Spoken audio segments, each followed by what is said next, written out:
1 Coríntios 3:6 diz assim: eu tenho plantado, Apolo regado, mas Deus é quem dá o crescimento. Assim então, nem o que planta e nem o que rega é coisa alguma, mas Deus que dá o crescimento. Ora, o que planta e o que rega são um, e cada homem receberá a sua própria recompensa. Cada homem receberá a sua própria, de acordo com o propósito do seu trabalho. Porque nós somos colaboradores de Deus. Vós sois lavoura de Deus e edifício de Deus, segundo a graça de Deus que me é dada, como sábio mestre de obras. Eu pus a fundação e outro edifica sobre ele, mas cada homem fica atento como se edifica sobre ele.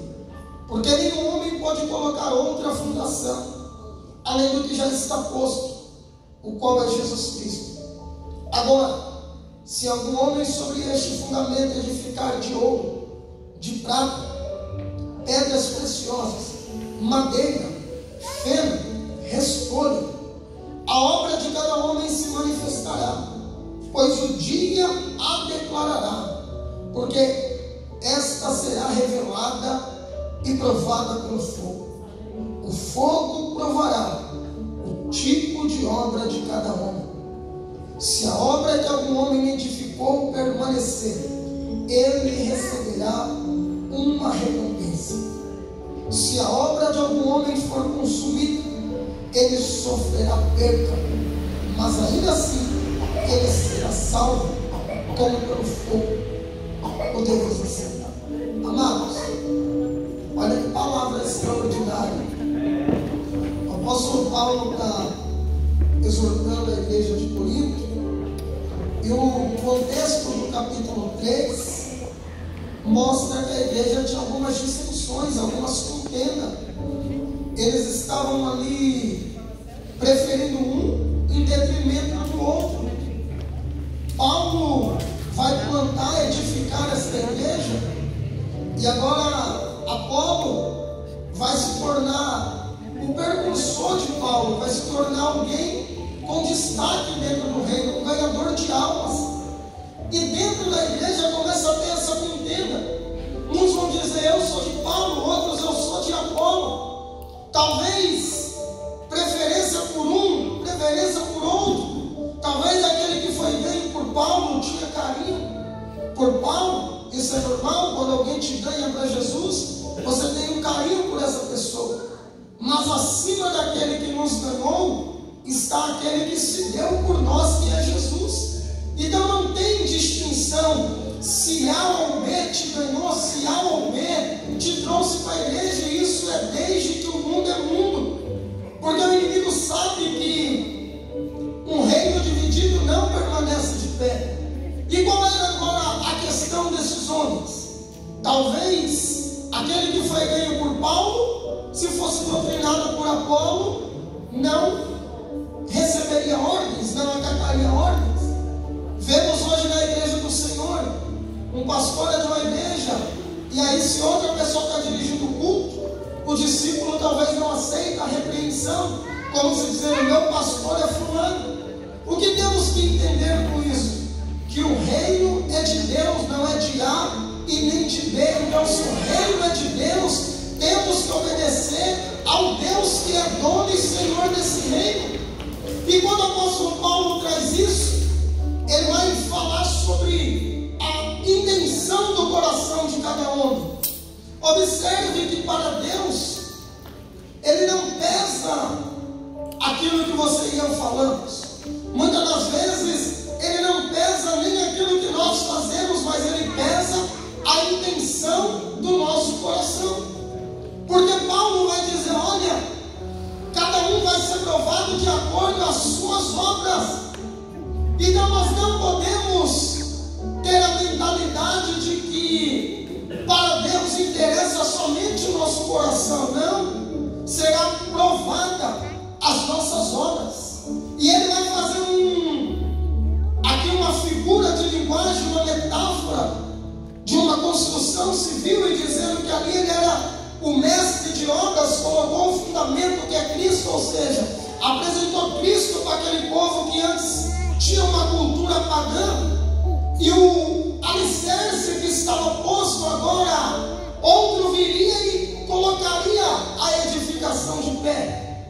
Ou seja, ele fez a parte dele e outro viria para continuar, porque a obra de Deus não para em mim, não para em você. Antes de nós vieram outros, depois de nós vai vir outros. Então Paulo está dizendo: eu fiz a minha parte e alguém vai vir dar continuidade, porém o Senhor vai pesar a obra de cada um. Muitas das vezes nós nos tornamos cristãos e somos alheios àquilo que Deus requer de nós. A igreja brasileira, ela sofre de um analfabetismo bíblico. Poucos cristãos leem a palavra de Deus, talvez só lê no culto e no texto que foi mandado, ou então durante o culto ele vê uma passagem e fala: meu Deus, que passagem extraordinária, mas ele não anota para chegar em casa e meditar. Então ele depende do que lhe entregam. Tanto que Paulo vai dizer: quando eu fui até vocês, eu dei leite para vocês, porque vocês eram como meninos na fé. Eu dei um leite espiritual, porque vocês ainda não podiam comer comida sólida. O que o Senhor está nos dizendo? Ele quer nos elevar ao nível de maturidade espiritual. Porque quando uma criança ela sai do leite e passa a comer comida sólida, o pai olha para essa criança e diz: o meu filho está a crer. Então o Senhor me chamou para crescer. Pega a mão do teu irmão e diga: o Senhor te chamou para crescer. Não podemos usar fraldas espirituais a vida inteira. Ah, o pastor vai orar por mim. Amém. Mas e se o pastor não orar por você? Você também não vai orar por você? Ah, Deus vai usar o pastor para orar comigo. Amém. Se não usar, você não vai ter intimidade de manusear a palavra e de ouvir o próprio Senhor falar contigo.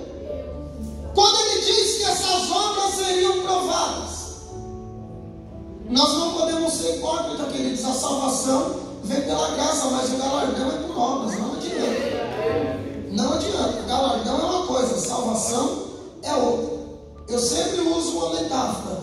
Ah, chegou lá, dizendo, chamou na fila do céu. É aquilo que a gente imagina. Fulano. Aí olha assim: rapaz, você não fez nada em mim. Tantos anos servindo a Deus, não fez uma para Jesus. Ainda faltava no culto de vez em quando. Esse dia você não foi, eu vi. E aí você tipo, estava no frio, estava chovendo. Quero ver dessa desculpa para o seu patrão e não ir trabalhar. Quero ver não honrar o compromisso do homem e usar as mesmas desculpas. Aí imagina o anjo dizendo: entra, né? Fazer o quê? Já que você crê em Jesus e a salvação é por crer que Cristo é o Filho de Deus. Entra. Aí se fosse as moradas, se fossem físicas, né? Entenda. Se fosse um edifício, você tipo: ah, não, onde eu vou ficar? Qual é meu quarto? Tem um cantinho ali para você. Fica ali. Agora o galardão é diferente. Aleluia. A Bíblia diz que teremos diademas reais na coroa. É galardão, isso é por obras. É você ser reconhecido e nessa mesma analogia falou: opa, olha quem chegou. Entre, aqui reservado para você o lugar que o Senhor preparou. Isso é galardão. Aí você decide se quer ser salvo só pela graça. Que o anjo vai falar: foi pela graça mesmo, hein? Ela vai ficar te encarando lá no céu, anjo. Ele mexe, vai passar por você assim: foi isso aí. Miguel vai falar para Gabriel: Gabriel, foi isso aí. 20 anos de vida plena passou espremido. Aí vai ter outro que o anjo vai falar: foi esse aí. Esse aí fazia com o coração no altar. Isso é em tudo. Tudo. seu serviço. Isso aí é aquele que limpava reclamando, só porque era escalado. Ela limpava malemar. Domingo eu passei a mão aqui, meu Deus. Aí vai ter um que vai falar, aquele ali fazia questão. Ficar na porta, ele era o melhor da porta. Limpar o banheiro, ele era o que melhor limpava o banheiro. Pastor, limpar o banheiro é tudo igual. Pode ser o serviço, mas é a intenção do coração. Tem uns que vai limpar murmurando, tem outros que vai limpar dizendo obrigado por ser útil e fazer algo na obra do Senhor. Ficar na porta, você pode receber até bem, mas o Senhor vai olhar seu coração. Se você está dizendo obrigado por ser útil na obra do Senhor. Entregar um dízimo, um voto, uma oferta, até quem é ímpio às vezes entrega. Principalmente quando está na prova. Ou tem uma campanha lá na igreja, não. Preciso que Deus fale comigo. Até ímpio faz. Agora o Senhor vai pesar a intenção do nosso coração. Porque tem uns que vai entregar 100 dizendo, será que vai fazer falta? Tem outros que vai entregar 100 dizendo, eu queria tanto poder entregar mais. Tem uns que não vai entregar dizendo, pai, o Senhor sabe, eu não entrego porque eu ganho tão pouquinho. E tem outros que vai dizer, o que eu ganho é porque o Senhor me dá condições de ganhar. E o que é do Senhor eu jamais vou reter. Tem outros que vai dizer, eu não faço porque eu não consigo. Tem outros que vai fazer, pai, eu estou fazendo o meu melhor. E quanto mais eu puder, mais eu farei para o Senhor. Então que você venha hoje. Paulo vai dizer na obra de pedra preciosa, de ouro, de prata, de feno, todas vão ser provadas no fogo. E aí você tira a conclusão, algumas vão ser queimadas, consumidas, derretidas, e outras serão purificadas. Porque quanto maior o fogo, maior é a purificação do ouro. Você já viu o ouro 24 quilates? Você já viu o ouro 18 quilates? Quando é 24 é porque ele tem cerca de 99% de pureza. A cada 6 é 25%. Se ele é 18 é 75%, aí vai caindo. São os níveis da pureza do ouro. E quanto maior a temperatura, mais puro ele fica. Então você pode pegar uma pedra desse tamanho. Talvez não é toda ouro. Vai queimar no fogo e vai sobrar uma aliança mínima. Mas ali é o ouro 24 quilates. Ou seja, a aparência vai ser evaporada, vai sobrar o que realmente tem valor. Então que nós venhamos pedir, Pai, nos purifica com teu fogo. Tira o que é aparência e deixa aquilo que é a essência do Senhor em mim. Que eu faça para te agradar e não contrariando aquilo que eu penso ou contra a minha vontade. Porque eu sempre digo, se tem algo que o inimigo investe contra, é porque Deus está no negócio. Qual foi o decreto do diabo na Babilônia? Não pode orar nenhum outro Deus, se não seja adorar aos deuses babilônicos. Por que o diabo quis impedir a oração? Porque ele sabe que onde tem oração, tem resposta da parte de Deus. Jesus estava em jejum 40 dias e 40 noites. O diabo apareceu primeiro do que os anjos, ou seja, Jesus orando, em vez de vir anjo, vem primeiro o diabo, para tentar quebrar o propósito. Porque se o diabo quebrar a ligação que temos com Deus, ele facilmente nos vencerá. Então não deixa ele quebrar tua voz de oração, de adoração, de louvor, tua fidelidade, tua santidade, tua devoção, os teus compromissos financeiros. Porque você não pode ter áreas secretas na sua vida. Tem crente que tem área secreta. Opa, no meu dinheiro você não mexe não, Deus. Ah, nas minhas amizades o Senhor não mexe não. Não. Ele nos quer por inteiro, para ser Senhor das nossas vidas. E se você não consegue ser fiel na vida financeira, é porque infelizmente o dinheiro ainda está sendo o seu Senhor. E Deus não fez dinheiro para ser o nosso Senhor. Lembra que Jesus chama quem é escravo do dinheiro, que seria o Deus Mamon. O único outro Senhor que Jesus chama na Bíblia seria uma divindade que domina a ganância, a luxúria, o consumismo, o desejo de consumir, de possuir, de ter. Porque se o dinheiro é teu servo, ele faz o que você quer, e não ele faz de você o que ele quer. Tem pessoas que matam por dinheiro.